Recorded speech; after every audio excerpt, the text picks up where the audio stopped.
Look at this nappy-headed princess thinking she can fly first class looking like a street rat. Karen Mitchell's scissors sliced through Amara Johnson's natural hair as two male employees pinned her arms to the gate chair. Chunks of black curls hit the terminal floor while passengers formed a circle, phones recording, some cheering, "Cut it all off."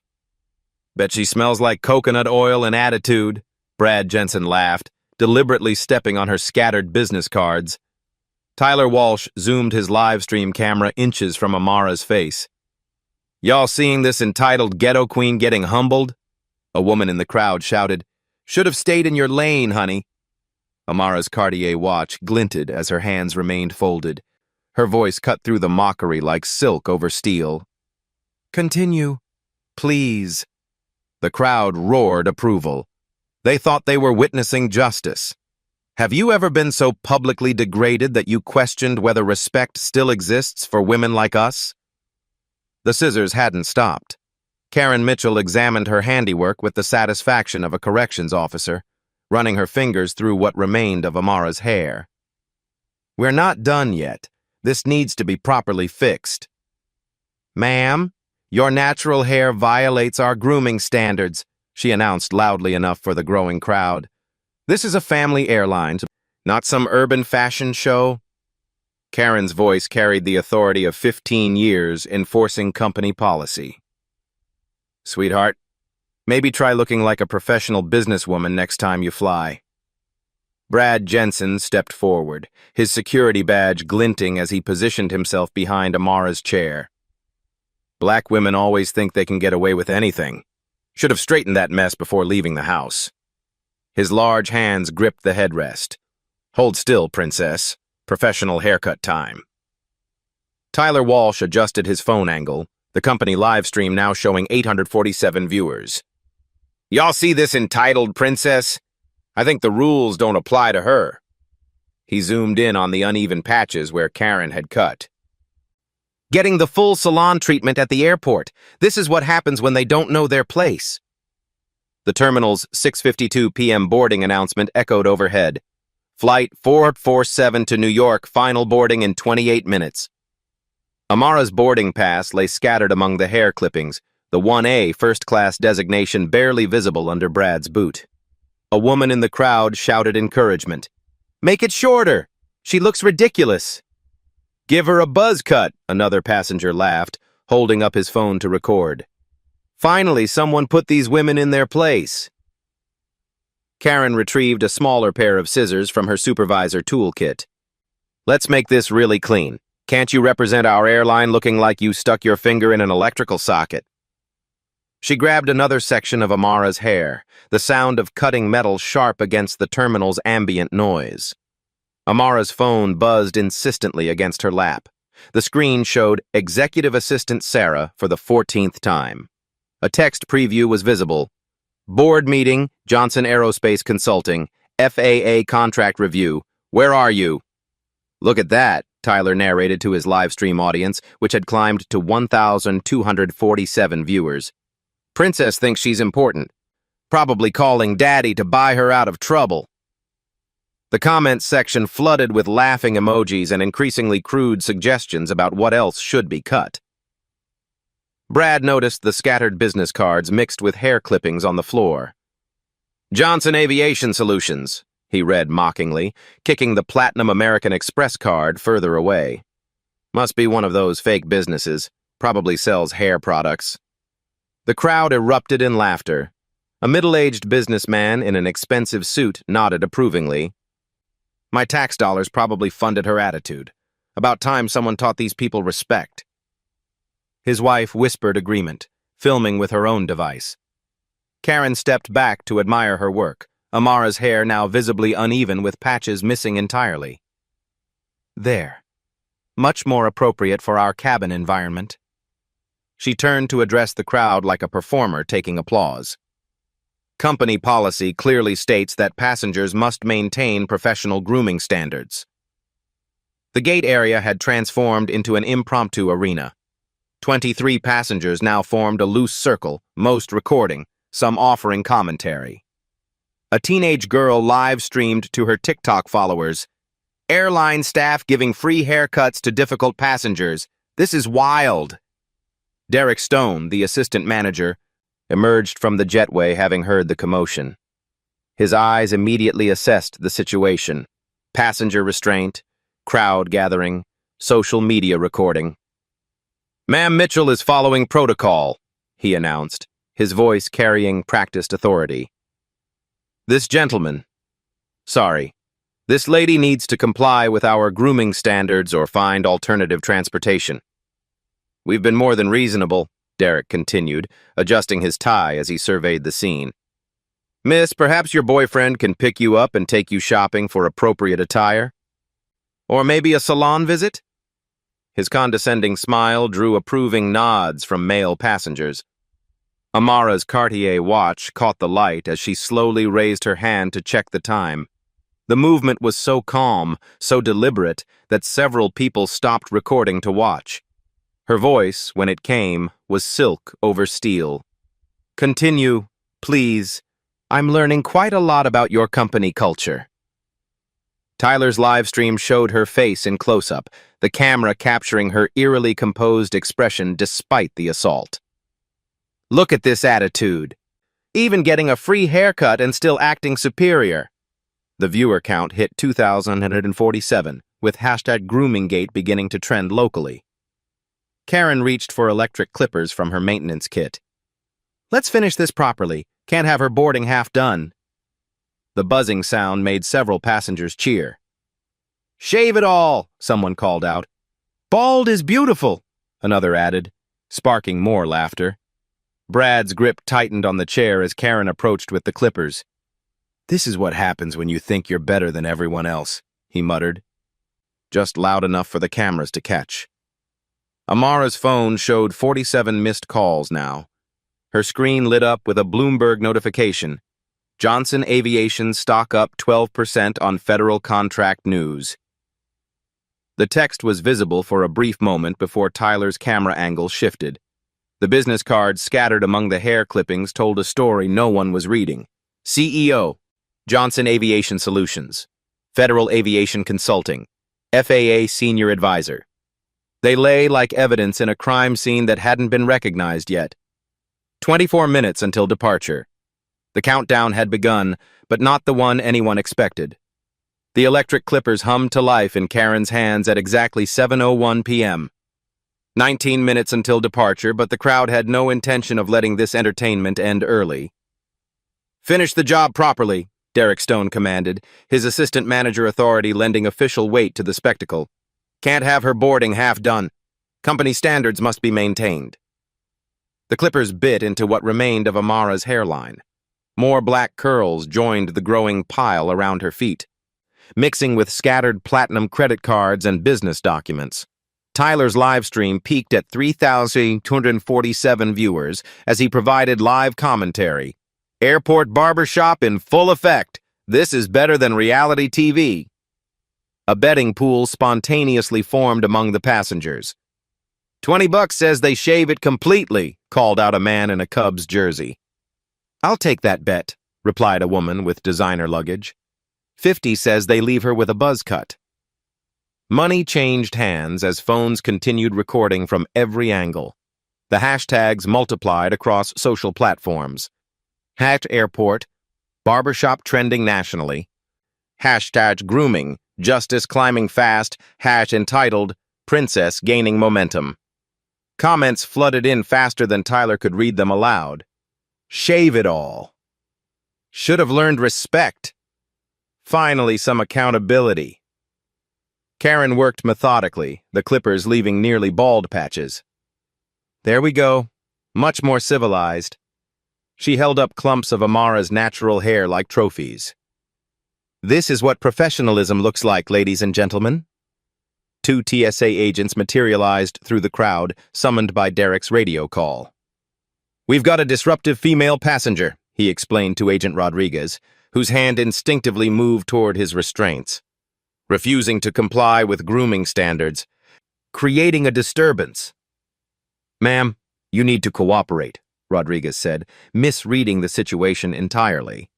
His partner, Agent Brooks, positioned himself to block any escape route. though Amara hadn't moved from her seat. The crowd's energy intensified. A businessman shouted, "Maybe now she'll learn some humility." His wife added, "These women think they can do whatever they want.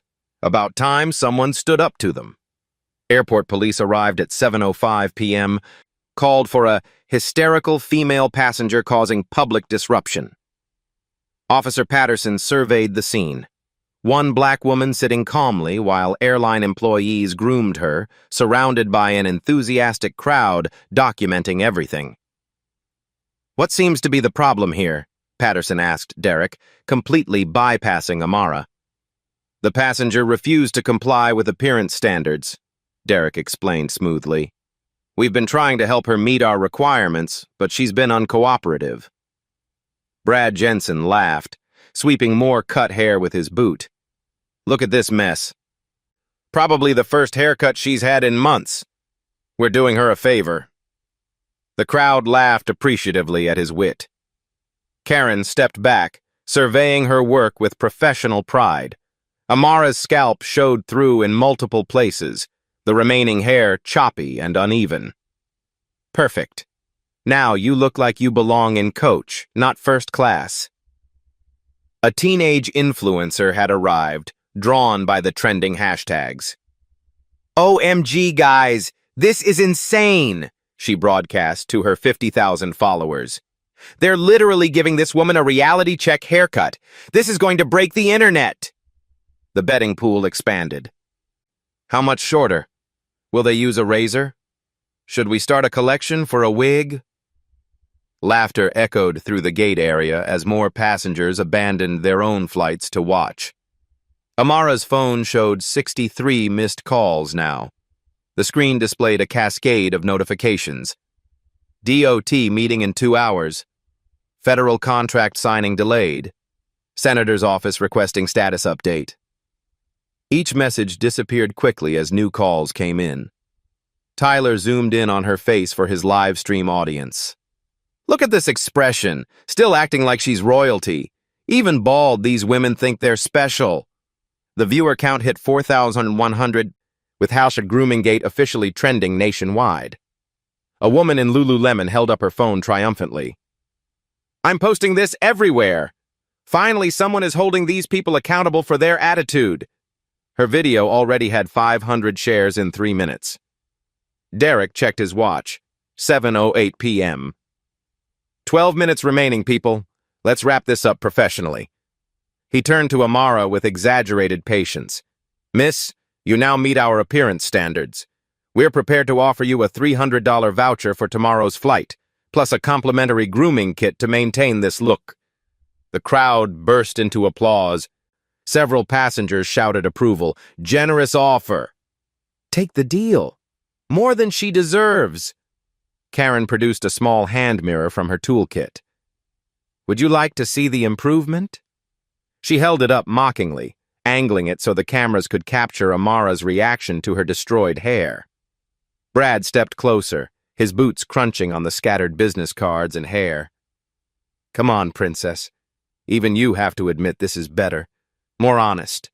Less pretentious." He kicked at the pile of her belongings. "Maybe now you'll think twice before acting superior." The pile on the floor told a story the crowd refused to read. Hair mixed with documents bearing federal seals, a Black American Express card, and business cards reading CEO. But entertainment value trumped investigation.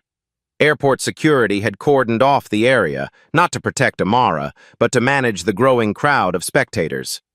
The scene had become Gate B12's main attraction, with passengers from other flights arriving to witness the grooming enforcement.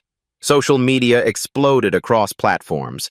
The story spread with hashtags: #Airport, Justice, #Grooming Policy, #Attitude. Adjustment. Local news stations picked up the feed. It was becoming the feel-good story of the day. Entitled passenger learns humility. Amara slowly raised her hand to touch what remained of her hair. The gesture was so simple, so human, that a few passengers in the back began to look uncomfortable. But the majority continued cheering. 12 minutes, Derek announced again. Final boarding for Flight 447. Miss, what's your decision?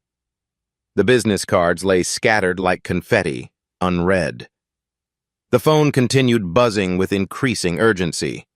And in the growing pile of Amara's destroyed hair, evidence was accumulating that would soon change everything. The crowd waited for her surrender. They expected tears, apologies, and gratitude for the lesson in humility. They had no idea they were about to witness the most expensive haircut in aviation history.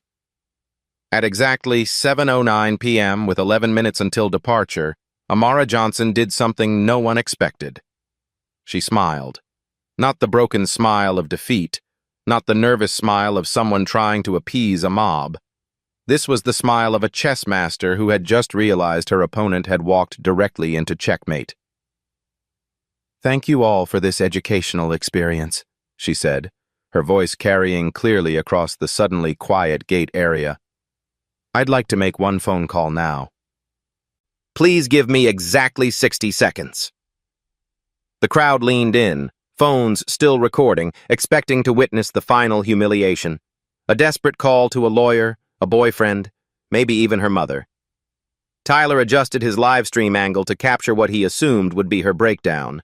A businessman shouted mockingly, "Calling Daddy to come save you?"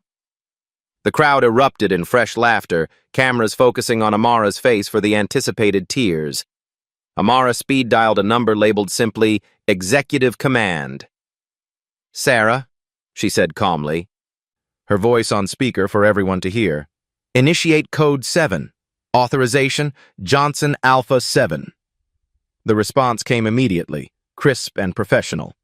"Understood, Ms. Johnson. Full executive override commencing. Federal investigation protocol is now active. All systems responding." Karen laughed nervously. "Look at this act, calling her assistant to pretend she's important." But her tablet screen flickered, then displayed a message in red letters. "Executive Authority Override. Johnson Protocol active. All operations suspended." Derek's radio crackled to life. "All management report to the Crisis Command Center immediately. Code 7 Federal Protocol in effect. This is not a drill." Tyler's confident live stream narration cut off mid-word as his phone screen went black, displaying, "Service terminated. Federal Investigation Protocol. Evidence Preservation Mode." What the hell? Tyler stared at his dead device. Around him, other passengers found their recording devices similarly disabled, error messages replacing their entertainment. The airport PA system echoed across Terminal B. "Attention! Code 7 Executive Protocol in effect. All gate operations suspended pending federal oversight review. Security teams report to stations immediately." The crowd's energy shifted instantly from celebration to confusion. Brad Jensen looked around nervously as phones that had been recording now showed federal override messages. The festive atmosphere evaporated like steam. "This is some kind of joke," Karen muttered, but her voice lacked conviction. Her supervisor's confidence was cracking as airport security began moving toward their position with new urgency. Amara stood slowly, her movements deliberate and controlled. She brushed hair clippings from her cream silk blouse with the precision of someone accustomed to command. From her scattered belongings, she retrieved items the crowd had ignored in their entertainment frenzy. First, a business card that had been trampled underfoot. Amara Johnson, CEO, Johnson Aviation Solutions, Federal Aviation Consulting. The businessman who had been laughing loudest suddenly went quiet. "Wait, is that real?" Then, an ID badge with her photograph and federal seal. FAA Senior Compliance Advisor, Department of Transportation, Level 7 clearance. Derek's phone rang with the distinctive tone of executive emergency. He stared at the caller ID. "CEO Williams, urgent." His hand trembled slightly as he answered. Finally, Amara held up a black American Express card with Federal Contractor printed beneath her name, along with a number that made the remaining airline employees recognize the level of authority they had just assaulted. Karen's face drained of color as the full realization hit. "Ma'am, we had no idea. Oh God, what have we done?"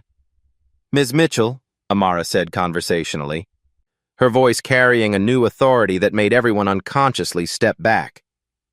"I've been flying with your airline for 18 years, both as a passenger and as the federal consultant who designed your company's current bias detection system." The crowd that had been cheering minutes earlier now stood in stunned silence. Several passengers began backing away, suddenly understanding they had witnessed something far more serious than entertainment. "I've brought $4.7 million annually in federal contracts to your organization," Amara continued, gathering more scattered documents. Each paper she retrieved seemed to add weight to the growing horror on the employees' faces. Brad Jensen took several involuntary steps backward, his earlier swagger completely gone. We were just following policy. We didn't know." "You assaulted me," Amara stated matter-of-factly, touching the destroyed remains of her hair. "You humiliated me based on my race and gender and broadcast it for entertainment. All while I was traveling on official federal business with classified security clearance." Tyler's face had gone pale as he stared at his disabled phone. The live stream. Oh shit. Federal evidence. Derek ended his phone call, his face ashen. Multiple airline executives were already emerging from offices throughout Terminal B, summoned by emergency protocols that hadn't been activated in the airport's history. Airport security suddenly shifted posture entirely, recognizing federal authority. The TSA agents who had been prepared to restrain Amara now looked like they wanted to disappear into the terminal walls. "Every word, every gesture, every laugh," Amara said, her voice never rising above conversational level, "has been recorded by federal civil rights enforcement equipment installed throughout this terminal. This wasn't just assault. It was assault on a federal contractor during classified official travel." From her briefcase, the one Brad had kicked across the floor, Amara retrieved a laptop. The screen displayed real-time data analytics that made Derek's remaining color disappear. Automatic federal investigation triggers. Activated. Civil Rights Division notified. Chief Legal Officer Margaret Hayes arrived at a dead run, her heels clicking frantically across the terminal floor. Behind her came VP of Operations and a crisis management team whose expressions suggested they understood the magnitude of what had occurred. "Gentlemen, ladies," Amara said, her voice carrying the quiet authority of someone accustomed to briefing senators and cabinet members. "Your airline isn't just my client. You're my primary case study for the new Federal Aviation Anti-Discrimination Protocol." The hair clippings scattered across the floor, which the crowd had treated as entertainment debris, now looked exactly like what they were: evidence at a federal crime scene. CEO Patricia Williams materialized with a security detail, her face reflecting the dawning realization of what her employees had just done to one of the federal government's most influential aviation consultants. "But I haven't revealed the most important detail yet," Amara said, her smile returning. "Phase 2 of my federal investigation begins now." CEO Patricia Williams arrived at Gate B12 at 7:15 p.m., 5 minutes past Flight 447's original departure time. Her entourage included Chief Legal Officer Margaret Hayes, VP of Operations Robert Brooks, Crisis Management Director Lisa Park, and a team of corporate attorneys whose grim expressions told the story. This was no ordinary passenger complaint. The gate area had transformed into an impromptu federal crime scene. Airport security had cordoned off the area with yellow tape, not to contain Amara, but to preserve evidence. The scattered hair clippings, trampled business cards, and disabled recording devices created a tableau of corporate catastrophe that would soon appear in federal court documents. Patricia surveyed the scene with practiced crisis assessment. Destroyed hair covering the floor like black snow, scissors abandoned beside federal contractor credentials, and her 4 employees standing like defendants awaiting sentencing. The crowd of passengers who had been cheering minutes earlier now pressed against security barriers, their phones still disabled by federal override protocols. "Ms. Johnson," Patricia began, her voice carefully modulated to project authority while acknowledging the precarious situation. "As one businesswoman to another, I'm certain we can resolve this matter professionally and privately." Amara opened her laptop with deliberate precision, the screen casting blue light across the evidence-strewn floor. Real-time data scrolled across multiple windows, federal contractor databases, civil rights violation protocols, and investigation trigger systems all flashing active status. "Patricia, you have exactly 10 minutes to demonstrate corporate accountability before I activate Phase 2 of the federal investigation," Amara said, her voice carrying the quiet authority of someone accustomed to briefing cabinet members. "But first, let me clarify something. This isn't a negotiation. It's a federal compliance presentation." Margaret Hayes stepped forward, 23 years of legal training overriding panic. "Ms. Johnson, we deeply regret any misunderstanding that may have occurred during what appears to have been a miscommunication regarding company grooming policies." "There's no misunderstanding," Amara interrupted, her voice cutting through corporate euphemisms like surgical steel. "There's documented federal contractor assault, systematic civil rights violations captured on multiple recording devices, and approximately 6 different federal investigation triggers that activated the moment your employees decided to forcibly cut my hair while broadcasting it for public entertainment." She turned the laptop screen toward the assembled executives, revealing a comprehensive data dashboard that made Margaret physically step backward. The metrics displayed in stark numerical reality: $4.7 million in annual federal consulting revenue from Johnson Aviation Solutions, 31 major airlines currently implementing Johnson-designed bias detection protocols, 89% success rate in federal discrimination case prosecutions, 67% of aviation discrimination incidents involving intersectional bias targeting women of color. "Your airline isn't just my client," Amara continued, touching the destroyed remnants of her hair with calculated impact. "You're my primary laboratory for federal anti-discrimination research, and this assault just provided the Department of Transportation with a perfect case study in intersectional discrimination, complete with real-time documentation and crowd participation." Robert Brooks whispered frantically to Patricia, "She designed our current bias detection system. She has administrative access to every incident report, employee complaint, and discrimination case from the past 18 months. If she runs a comprehensive audit—" Patricia's face paled as the implications crystallized. "A federal investigation would expose not just this incident, but potentially hundreds of unreported discrimination cases buried in company databases." Karen Mitchell stood frozen beside the abandoned scissors, her supervisor's confidence replaced by dawning terror. We were just enforcing grooming standards according to company policy. I didn't know she was a federal contractor."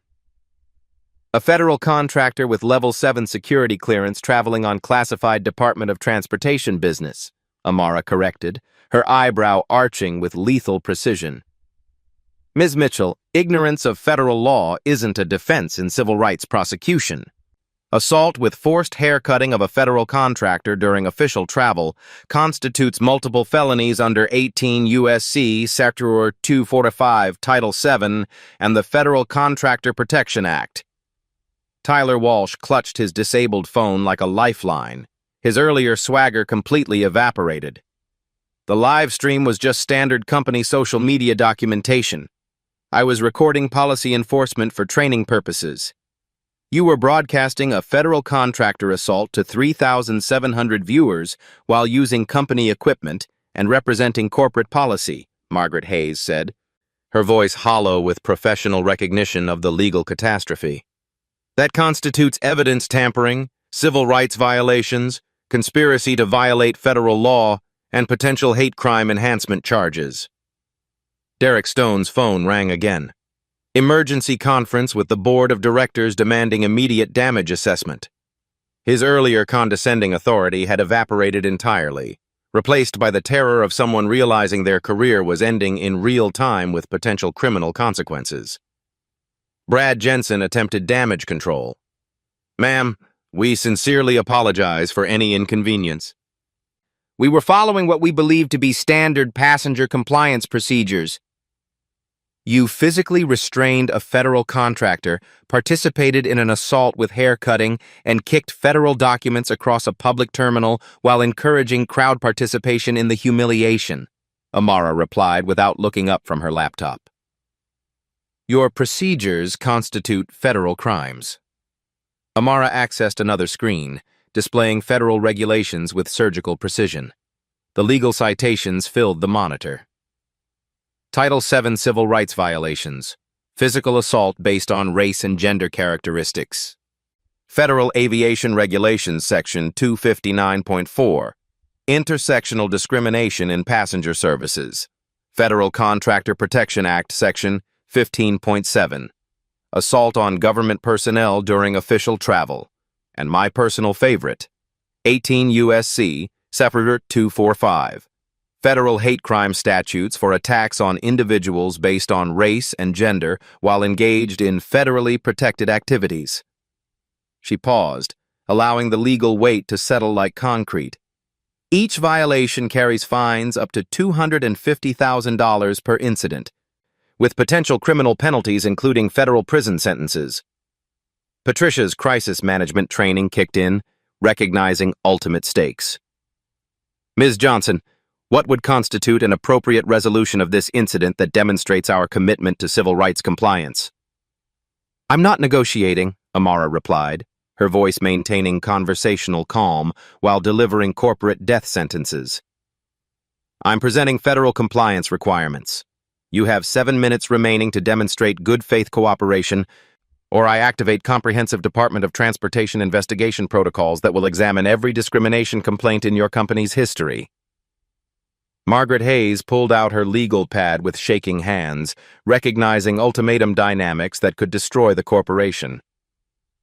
"What are the specific compliance requirements?" Amara's fingers moved across her keyboard with practiced efficiency, pulling up a pre-prepared compliance framework that suggested this confrontation had been anticipated, planned, and legally structured. First, immediate termination with Karen Mitchell, Brad Jensen, Derek Stone, and Tyler Walsh. No severance packages, no positive employment references, and permanent notation of federal civil rights violations in their employment records accessible to future employers. Karen made a sound somewhere between a gasp and a sob, her hand instinctively reaching toward her supervisor badge. "Please, I have 3 children and a mortgage." "I didn't know she was important. I was just doing my job." "You had 3 children when you decided to assault a federal contractor and broadcast it for entertainment," Amara replied without emotional inflection. "Your ignorance of federal law endangered their financial security, not my response to your criminal behavior." Second, $750,000 in direct settlement for intersectional discrimination and federal contractor assault, she continued. This figure reflects documented racial bias, gender-based harassment, hair-specific discrimination, and federal contractor status violations. The amount is non-negotiable and represents minimum damages under federal civil rights statutes.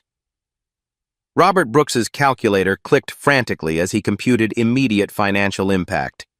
$750,000 was financially manageable, but the precedent and publicity implications were staggering for future cases.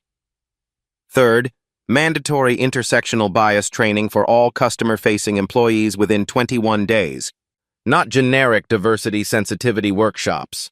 Comprehensive intersectional awareness programs focusing specifically on hair-based discrimination, federal contractor identification, and de-escalation techniques. Training must be conducted by certified intersectional bias specialists. Patricia nodded grimly, recognizing the training costs would approach 6 figures company-wide, but federal investigation would cost tens of millions in legal fees alone. Fourth, immediate implementation of Johnson Aviation Solutions intersectional dignity protocol system-wide across all airports and customer interaction points. Full installation with federal compliance monitoring for 36 months, including real-time bias detection algorithms and quarterly federal reporting requirements. Margaret recognized the strategic genius. Amara was making her own company the mandatory compliance solution, ensuring substantial long-term revenue while solving the discrimination problem with her proprietary technology. Fifth, public apology from you personally, Patricia, addressing both racial and gender discrimination within 12 hours. The statement must acknowledge that hair-based assault constitutes federal civil rights violations and commit to industry-leading intersectional protection standards with specific policy changes. The assembled executives exchanged meaningful glances. Public admission of federal civil rights violations would trigger immediate shareholder lawsuits, regulatory scrutiny from multiple agencies, and devastating competitive disadvantage in federal contracting. Sixth, comprehensive promotion pipeline program for women of color in management positions with mandatory annual reporting to federal oversight agencies, public transparency requirements, and measurable advancement metrics, plus mandatory external intersectional bias audits by women of color-led consulting firms, with results publicly reported and corrective action plans filed with federal agencies.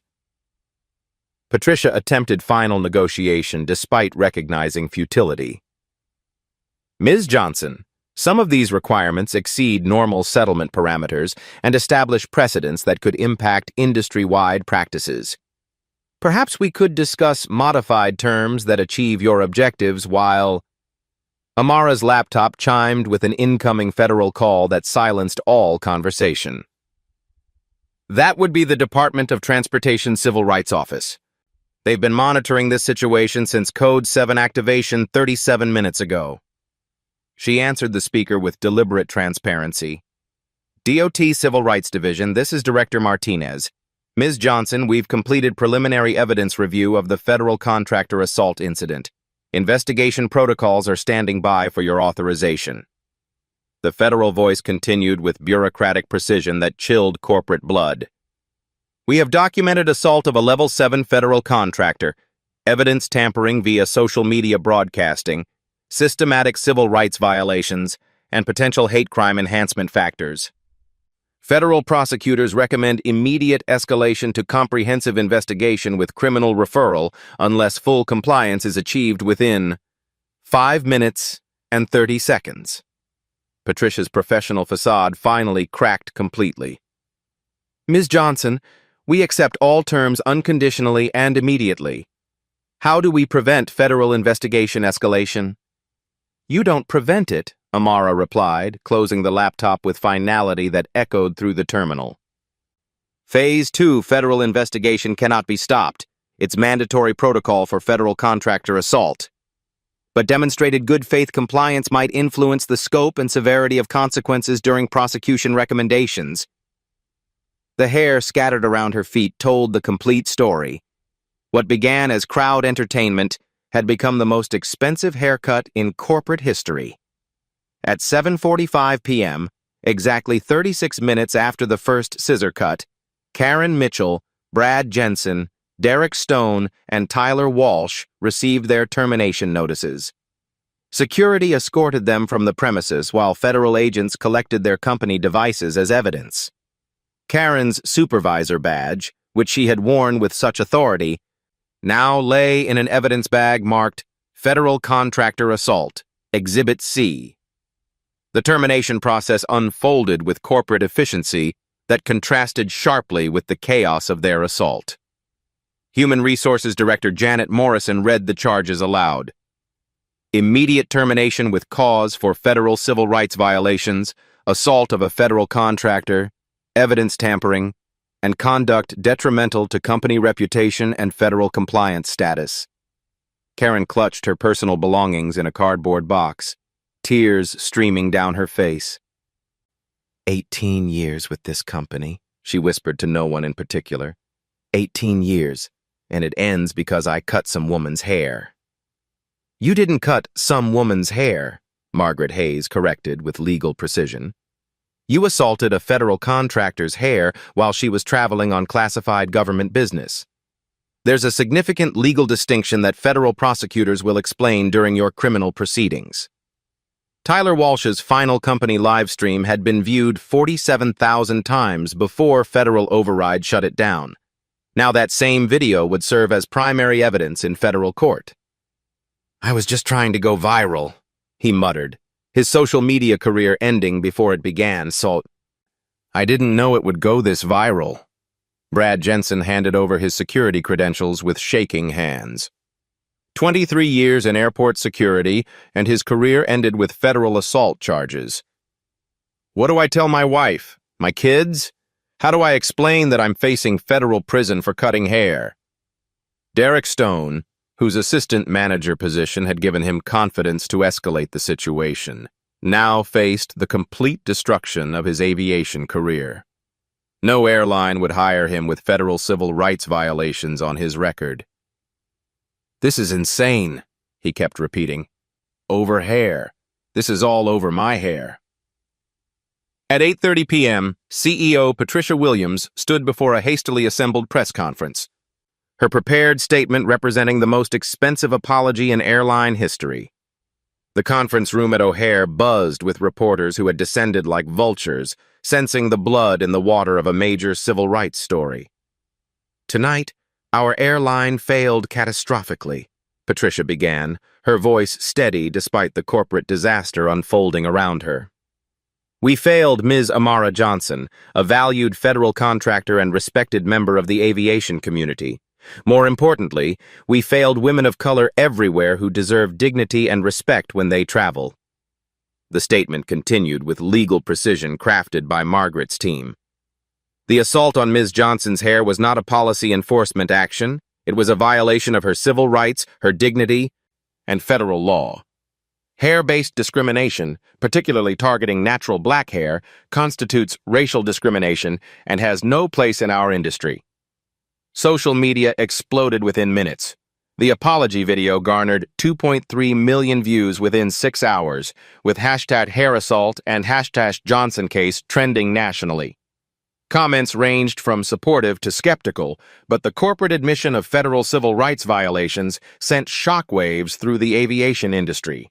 Competitor airlines immediately distanced themselves, issuing their own statements about hair discrimination policies. Southwest Airlines announced a comprehensive review of grooming standards. Delta pledged new intersectional bias training.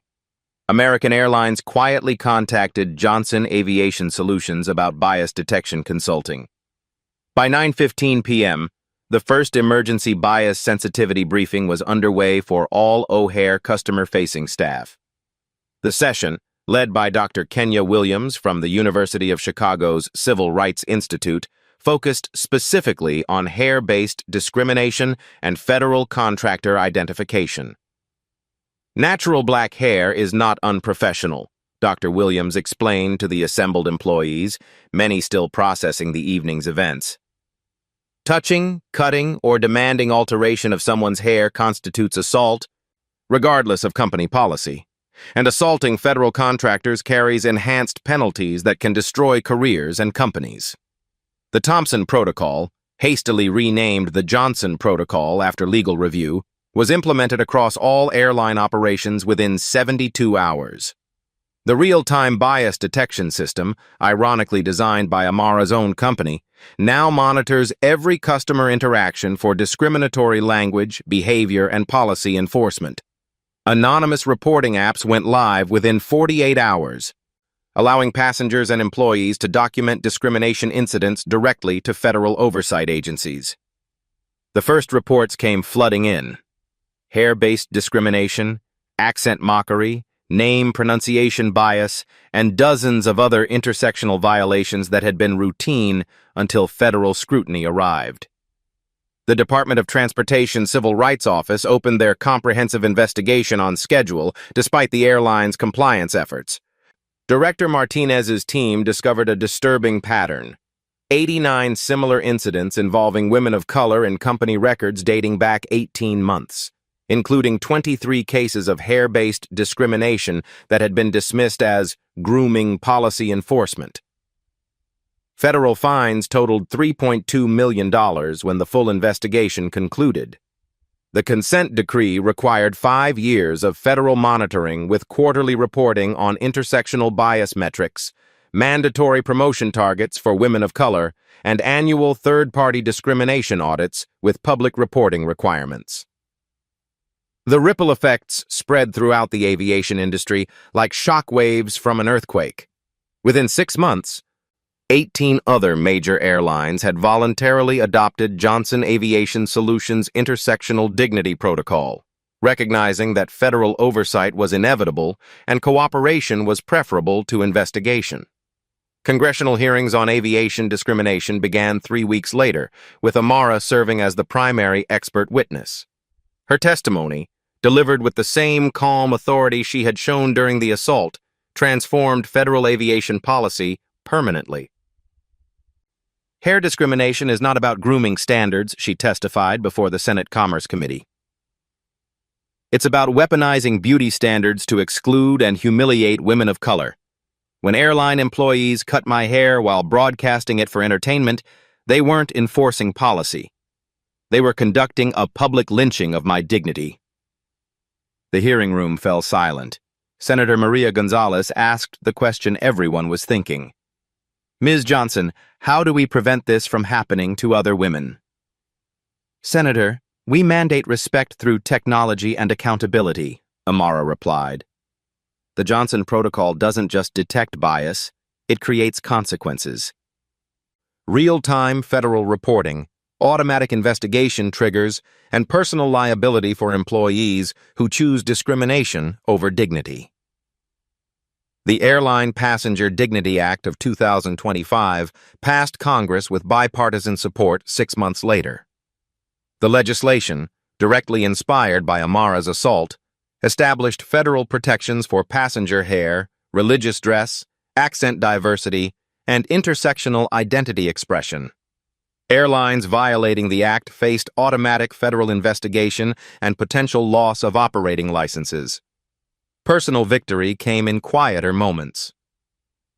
Amara flew first class to New York 3 days later on the airline's private jet, accompanied by a female crew who apologized repeatedly for their colleagues' behavior. The captain, newly promoted Maria Santos, was the first Latina to command the route, part of the diversity pipeline program Amara had mandated. The legal settlement funds established the Amara Johnson Women of Color Aviation Scholarship, supporting 78 students in their first year. Applications flooded in from young women who saw Amara's story as proof that dignity and expertise could triumph over hatred and ignorance. Speaking engagements at 25 major universities followed, with Amara sharing her methodology. Professional preparation beats emotional reaction every time. They wanted to see me angry, defeated, crying for mercy. Instead, they saw federal authority responding to assault with systematic change. Harvard Business School developed a case study titled Turning Intersectional Humiliation into Industry Transformation, which became required reading in corporate ethics and crisis management courses. The case emphasized how Amara's strategic response achieved more than lawsuits or protests ever could. The intellectual triumph was complete. No violence, no revenge, no personal enrichment. Only expertise, preparation, and legal precision transforming systematic discrimination into systematic reform. The scissors that had cut her hair became symbols of change, displayed in the Smithsonian's Civil Rights Museum as evidence that individual dignity could reshape entire industries. 6 months after the assault, Amara appeared on the cover of Business Week under the headline, "The CEO Who Changed Aviation." In the photo, her hair was styled in an elegant natural crown, a deliberate reminder that beauty and professionalism weren't defined by white standards. The scattered hair clippings from Gate B12 had grown into a movement that protected millions of travelers from discrimination. What began as entertainment for a cruel crowd had become education for an entire industry. Justice, it turned out, grew best from the seeds of systematic change. 1 year later, Amara Johnson stood before the Senate Aviation Subcommittee, her natural hair styled in an elegant twist that had become her signature look. The woman who had been assaulted with scissors now commanded the attention of lawmakers, industry leaders, and civil rights advocates gathered to celebrate the first anniversary of the Airline Passenger Dignity Act. The Johnson Intersectional Protocol is now active in 94% of major U.S. airports, she testified, her voice carrying the same calm authority that had dismantled corporate arrogance at Gate B12. Discrimination incidents involving women of color have decreased 73% industry-wide, while customer satisfaction scores for minority travelers have increased 31%. The numbers told a story of transformation that began with scattered hair clippings and grew into systematic change. Leadership diversity in aviation had increased 45% for women of color, with many crediting Amara's visibility for inspiring their career pursuits. Senator Williams, the subcommittee chair, asked the question everyone wanted answered. Ms. Johnson, what would you say to other women facing similar discrimination? Amara smiled, the expression carrying none of the calculated patience she had displayed during her assault. This was genuine warmth, earned through victory. I would tell them that preparation is more powerful than protest, expertise is more effective than anger, and systematic change outlasts individual revenge. The Amara Johnson Scholarship Fund had grown beyond aviation, supporting 78 women of color pursuing careers in transportation, technology, and federal service. Each recipient received not just financial assistance, but mentorship from a network of professionals who understood the intersection of excellence and discrimination. Corporate America had taken notice. The Johnson method of strategic response to discrimination was taught in business schools, law schools, and leadership development programs. Companies proactively hired Johnson Aviation Solutions not just for compliance, but for competitive advantage in diversity and inclusion. The documentary, The Cut That Changed Everything, had won 3 Emmy Awards, including Outstanding Social Justice Documentary. The film's final scene showed children in schools across America learning about hair diversity and civil rights, with teachers explaining that natural black hair was beautiful, professional, and legally protected. International impact followed domestic transformation.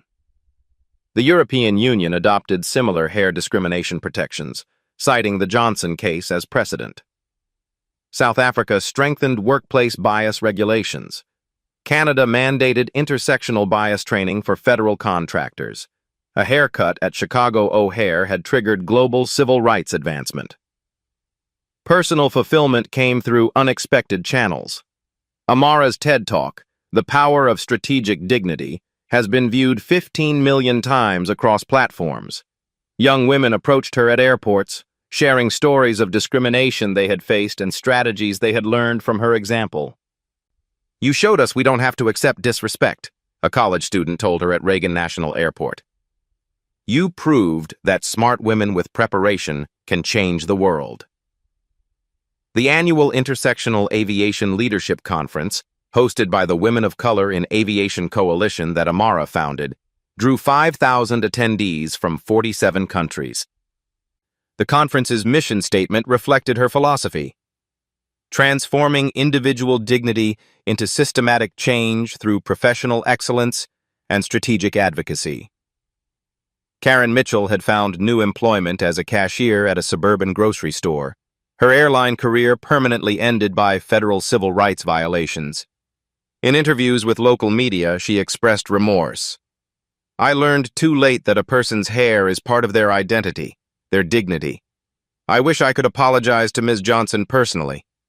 Tyler Walsh, whose live stream had preserved the evidence of federal contractor assault, now worked in his family's landscaping business. His social media presence focused on civil rights education, using his platform to teach young people about the consequences of discrimination. I was trying to go viral, he explained in a documentary interview. I went viral, but not the way I intended. Brad Jensen and Derek Stone faced ongoing civil litigation from other passengers who had experienced discrimination during their tenure. The federal investigation had uncovered patterns of bias that extended far beyond Amara's case. With dozens of victims seeking justice through the legal precedent, her strategic response had established. The transformation was measured not just in policies and statistics, but in culture and consciousness. Airport employees now received annual training on intersectional dignity. Federal contractors traveled with enhanced protections. Women of color reported feeling safer, more respected, and more confident in aviation spaces. The scissors from Gate B12 were displayed in the Smithsonian's National Museum of African American History and Culture, alongside Amara's business cards and federal contractor credentials. The exhibit's title captured the essence of her victory. From assault to advocacy, how strategic dignity transformed an industry. But the most meaningful change was personal. Amara's hair, grown back into a magnificent natural crown, represented more than aesthetic choice. It symbolized the triumph of authenticity over assimilation, dignity over compliance, and systematic change over individual revenge. Standing before her bathroom mirror each morning, running her fingers through hair that was now legally protected across the transportation industry, Amara reflected on a fundamental truth. Sometimes the most powerful response to hatred was not anger, but architecture, building systems that prevented others from experiencing the same humiliation. The woman who had been attacked for her hair had used that assault to protect the hair, dignity, and rights of countless others. That was a legacy. That was justice. That was the power of turning personal pain into systematic progress. Your voice matters. Your experience matters. Your dignity matters. Have you witnessed discrimination that could have been prevented by better systems? Share your story in the comments below.